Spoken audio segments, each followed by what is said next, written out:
Hi, I'm Ashley and welcome back to my channel and to the start of another reading vlog. So for today's reading vlog, as you saw from the intro, I am going to be reading A Forgery of Fate by Elizabeth Lim. And this is a YA fantasy book that just came out this June. And it is a standalone, but it takes place in the world of Elizabeth Lim's other series, Six Crimson Cranes. And so I read this one. This is a duology, and I read this first one, but I actually haven't read the second one yet. Sometimes I'm just really bad at continuing and finishing series, especially if I read a book and the next book isn't out yet. But I love the whimsical and magical world of this one, so I was really excited to start this one. And the premise of this one just sounded so interesting. So I did read some of this already. So I am currently on chapter 12, page 128. And so far I'm really enjoying this book. The story is told from first person perspective from our main character True's point of view. Right from page 1 there is a whimsical, magical, warm-hearted, melancholy tone established that I love. And to show you what I mean, let me read the first line of the story to you. The first line of the story reads, "Mama used to fancy herself the best fortune teller in Gongsun. That is, until Baba disappeared at sea." So that first line right there, I love it. I already have so many questions and I want to know more. Her mother's a fortune teller? Tell me more. Her father was lost at sea? Tell me more. And right after that first line, we do learn more about her mother. We do learn more about her father. We learn that her mother is a fortune teller. She can divine someone's lifespan from the texture of their hair and whether they would be faithful lovers from the way their mouth slanted. And it also says that she loves nothing more than money. And so you would think she would have married the richest merchant, but instead she ends up marrying True's father, and he is not rich at all.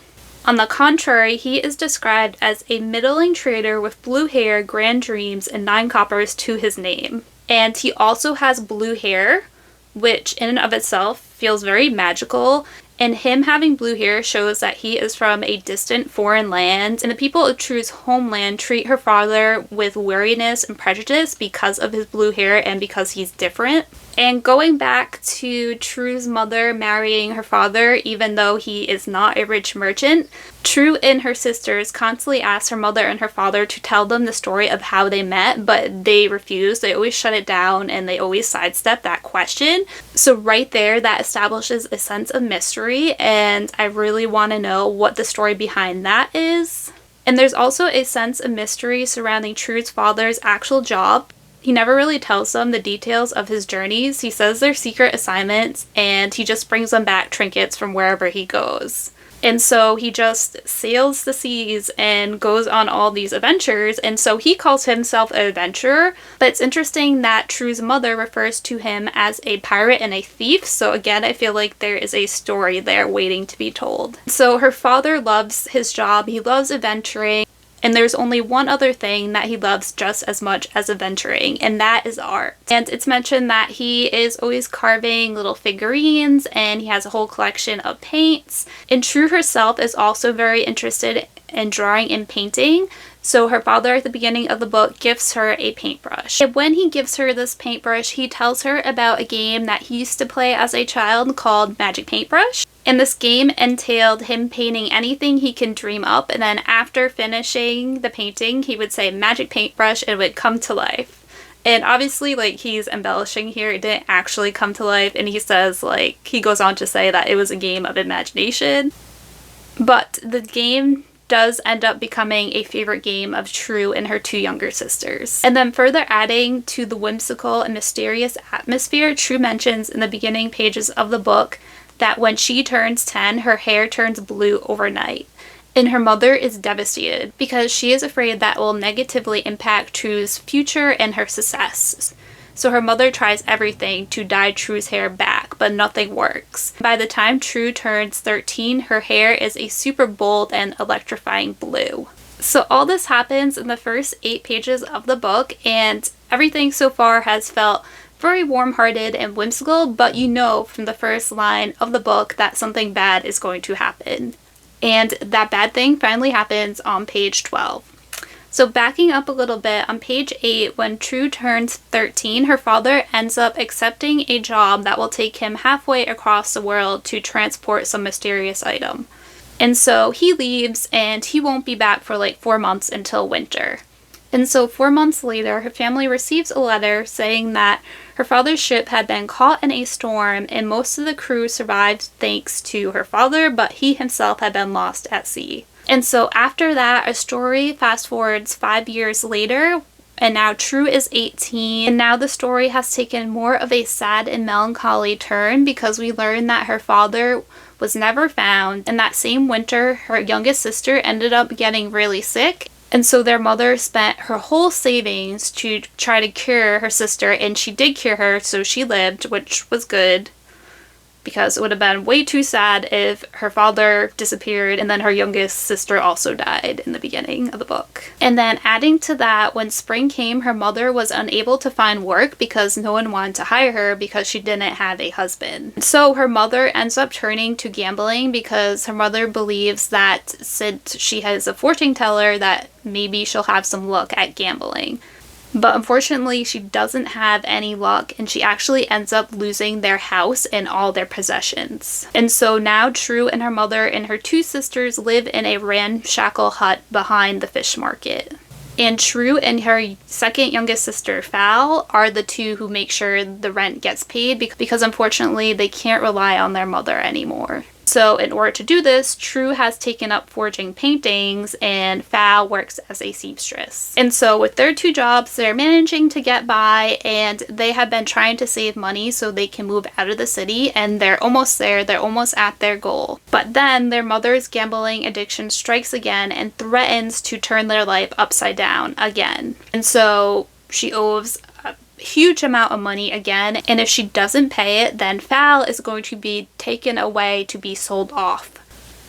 And so True is desperate to save her sister, and so she ends up for the first time in her life trying to paint an original painting. And we learn that True can actually paint the future, but she can't control it, so she'll get like this tingling in her fingers, and then she'll just paint like she's possessed, and at the end there'll be a picture of something or someone that will then be a part of her soon-to-be future. And so she ends up painting like this beautiful painting of a dragon, and so now she is trying to sell it. But before she can do so, it ends up being taken away by the wind, and so she runs after it, and it lands in this very nice garden of a clearly very well-off rich person. And she ends up securing the painting, but now it has a rip in it. And she's like, now what am I gonna do? And she's like, well, maybe I can steal something from this person's house because they're clearly well off, so they should have some expensive things. But before she can do anything else, she ends up coming face to face with the owner of the house. And the owner is a man in a demon mask, is an infamous resident of their town, and he is known as the Demon Prince. And so True is like, oh no, of course the painting had to land in his yard. He ends up looking at the painting and he is fascinated by it, and he's like, okay, I will keep this painting, and in exchange I'll let you leave my property and I won't press any charges. But True is desperate and she needs this money, and she needs it by midnight, which again is like a very fairy tale like detail. And so she tries to get him to give her money for the painting, and she ends up saying, I will do anything if you will help me out here. And so he ends up giving her a ring, and he's like, here, use this. It's one of a kind. It should more than cover what you owe. But in exchange, she owes him. And so he, at a later time, will end up calling on her to pay him back. And she then proceeds to be escorted to a carriage by an invisible creature and taken home. And then some things happen, and our main character and her mother and her 2 sisters end up taking refuge at the Demon Prince's house. And we learn that the Demon Prince is actually half dragon, half human, and that he was banished from the dragon realm by his grandfather. And that the only way for him to return to the dragon realm is for him to fall in love with a human and to bring her to the dragon realm. And so the Demon Prince wants True to be his bride so he can return to the dragon realm. And so our story ends up going from there. And I have read past that, and so more magical, fairy tale, whimsical like things have happened, and I have found that so far, like, one of my favorite parts of the book is the magical, whimsical, fairy tale vibes of it. So far I am really enjoying True as a character. I want to know more about her future painting abilities. And so far, the love interest, I don't really have many feelings about him too much because where I'm at in the book, I kind of just met him, so I'm still getting to know him and I need to like read more about him before I really can formulate an opinion on him and form a connection with him. This is apparently kind of a Beauty and the Beast retelling, so I guess he is the Beast and True is kinda the Belle, but she is more of like a rebellious Belle. Also, I have so many questions so far that I need the answers to. Like, why did our main character's hair turn blue overnight? What is the story behind how her mother and father met? And like, what really happened to her father? Because I don't believe he's dead. And what is his job? What does he really do? Is he somehow connected to the dragon realm? But those are all my thoughts at the moment. And I will be back for another update once I've read more and I have more thoughts. So I decided to do some book-inspired baking, and so I decided to make some bread shaped like a turtle because turtles do feature in this book and they play an important role. There are characters who are turtles. And I've had this recipe saved on Pinterest for a while now. And I do have like a little bit of bread making experience. Like I've done like easy things, like I've made French bread before and I've done like the no knead bread. And I would say that this recipe is pretty simple and easy, and I would definitely recommend it for beginners. If you have never made bread before, I think this would be a good one to start with. And also it's really cute. And so I made it and it came out really cute and it also tasted really good as well. And this bread was very soft and fluffy and reminded me very much of a dinner roll.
So it is many days later, but I'm finally here with an update in A Forgery of Fate. So I have made it to chapter 34, page 350, and I'm continuing to very much enjoy this. I'm particularly liking the setting of the underworld dragon kingdom.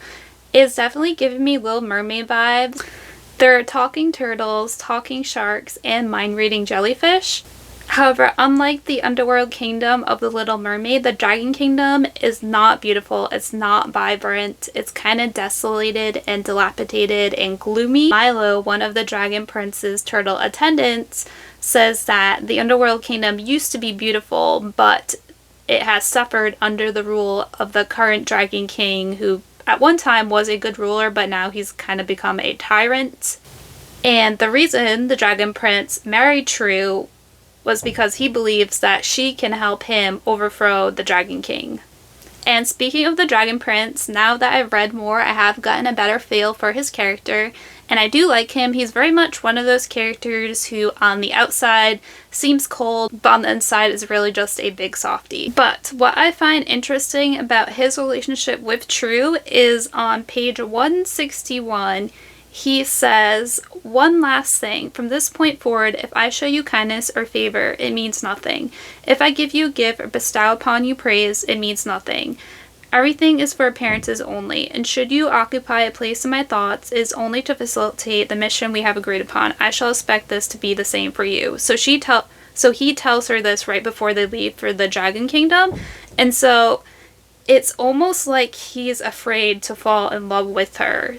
Because before he said this, she was already aware that she was entering into a fake marriage, and obviously with that comes kind of putting on an act, so she wasn't going to believe everything he was saying anyways. So it's just very interesting that he said all this to her, and I do very much think, like, he is afraid of falling in love with her, and I think there is a reason that he is trying to not fall in love with her and to like discourage her from falling in love with him. In addition to those things, there is also still the mystery of True's father and where he is, because it seems like he might be somewhere in the Dragon Kingdom.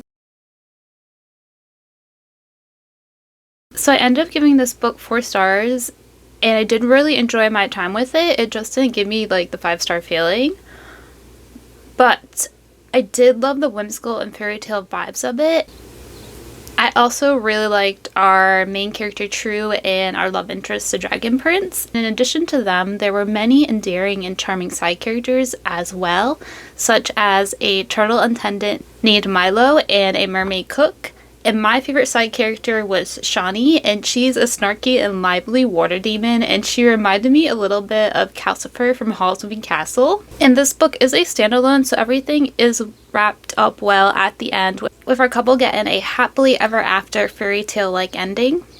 And speaking of our main couple, they had some really cute romantic scenes near the end that just made my heart really happy. And we also do find out near the end what happened to True's father, learn about how him and True's mother met. Although the book never did like mention anything else like about True's hair, like why it turns blue. And I guess that's not a big complaint, but I'm still kind of curious why her hair turned blue suddenly. And also, I would have liked to learn more about True's father's people, because True can see the future, but that comes from her mother's side, from her grandmother. So that doesn't even come from her father's side. And her father's side seems like they have something going on because of True's hair turning blue overnight. But that's never explained. So that's really my only complaint about this book. But I do know it's a standalone, so there's only so much time to tell the story. And I guess it's not really important in the big scheme of things. But despite those few complaints, overall this was a very solid standalone YA fantasy book, and it really is a perfect read for those wishing to escape into books with whimsical, warm-hearted, and fairy tale vibes. And I think if you were a big fan of the Once Upon a Broken Heart series, that you'd really enjoy this one. So those are all my thoughts on A Forgery of Fate. Let me know down below if you read this one, what you thought of it. Do you have a favorite side character? Thank you so much for watching. Until next time, bye!